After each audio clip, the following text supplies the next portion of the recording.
What's up, you guys? It's me, KC, and I'm back with another video, and I'm here to talk about the quality of products this generation. First of all, a lot of people are up in arms. The economy is pretty rough. A lot of people really don't want to spend their money pretty much on anything, nothing at all.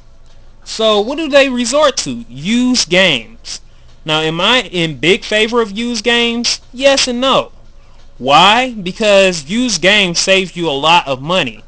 Like, say for instance, a game like Batman Arkham Asylum could be $20 or $10 used, versus a new copy that could be still costing up to like $60. Which one are you gonna buy? The one that is used or the one that is new? The one that is used, of course. If the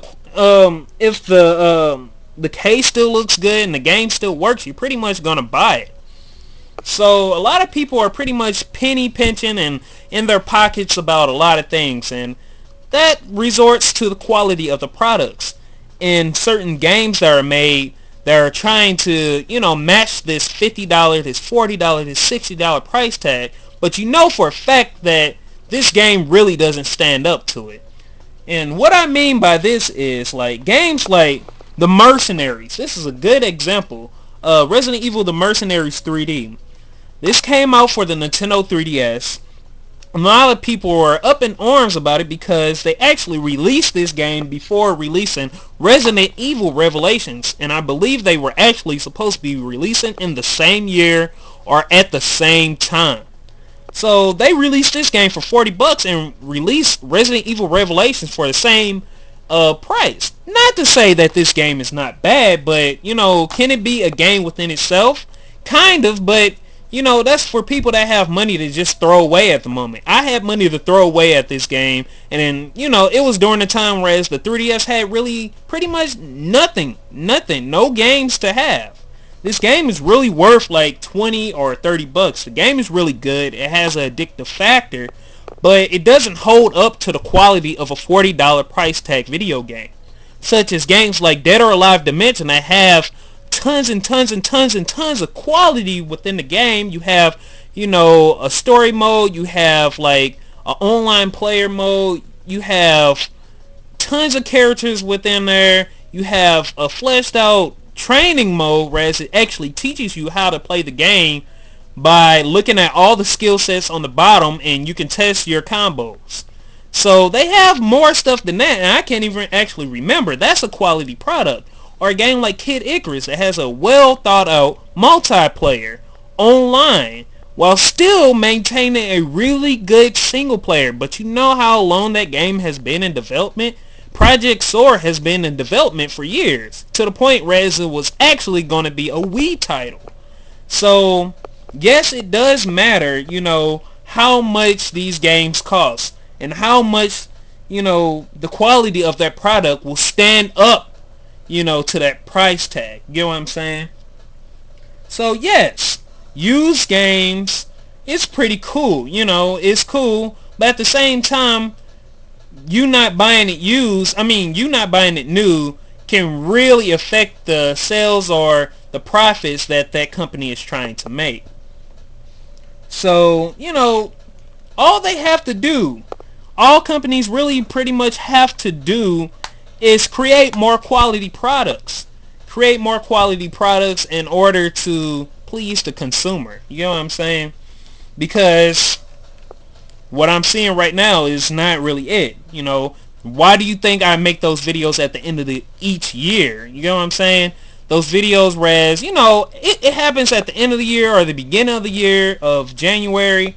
I have this video, and it'll be some games that I bought recently, and it's compiled of all of these old games that cost like at least like $20, games that's like in a bargain bin somewhere. Why do I wait so long to buy these games? It's because there's, number one, games that I missed out on, or number two, I was waiting for the price to pretty much go down. So a lot of people are wondering why, why aren't people buying a whole bunch of games? It's because they're afraid that the quality is really not all that great. So, although I do wait later to buy my games sometimes I do try to support the company that do make different games. And, games like Lollipop Chainsaw, which is really not worth the $60 price tag, but that's another story for a different day. I actually wanted to do a review of that. But, the quality is just quality. Another thing that I would like to talk about is the tacked on multiplayer. When companies try to bring out these games, first they're really good. They're really solid games. Like from the get-go, they are solid games. They don't need the multiplayer, and everybody knows this. So they come out with these solid games, and then it always happens on the sequel. Why? I don't know. They'll bring on these tacked on multiplayers. It's always hit or miss. If it's hit, it's always lucky, pretty much, of why that game is pretty decent for its multiplayer. And if it's miss, it's obvious because the quality or the time that's spent until, making this multiplayer tacked on to the single player mode is just not there. You know what I'm saying? They don't spend time on the multiplayer in the single player mode. So you have games like BioShock 2, which people claim that BioShock 1 is better than. And I'm not trying to say this, and I'm not trying to apply this to every game that has a sequel, but why do you think BioShock 2 isn't as great as 1? Because of the multiplayer. And a lot of people be all like, oh, well, well, the multiplayer really doesn't have to deal with the storyline. Well, it deals with how much time you're putting into that game. And correct me if I'm wrong, BioShock 2 didn't really come out too much later than BioShock 1. You get what I'm saying? So it came out like at least 2 or 3 years later. It's not a huge gap by any means. You know what I'm saying? So the game comes out and it has multiplayer in it, and a lot of people play the single player mode and they like, what is wrong with the single player mode? Look at the multiplayer. Look at the little time that they actually spend into that. Also, Metroid Prime 2. A lot of people like Metroid Prime 1. And it comes to Metroid Prime 2. People don't like this game that much. Why? Because it has multiplayer. You can't sit up there and just release the game, and I'm pretty for sure, like BioShock 1 and 2, the time gap in between those games released not too long later afterwards. Metroid Prime 2 didn't even really... the Metroid Prime 2 pretty much released pretty much after Metroid Prime 1. So it really didn't take that much time to come out whatsoever. So that's my little thing, talking about the quality of a product in this day and age. And sound off in the comments below what you think. And come to the chat site, www.kcsite.weebly.com.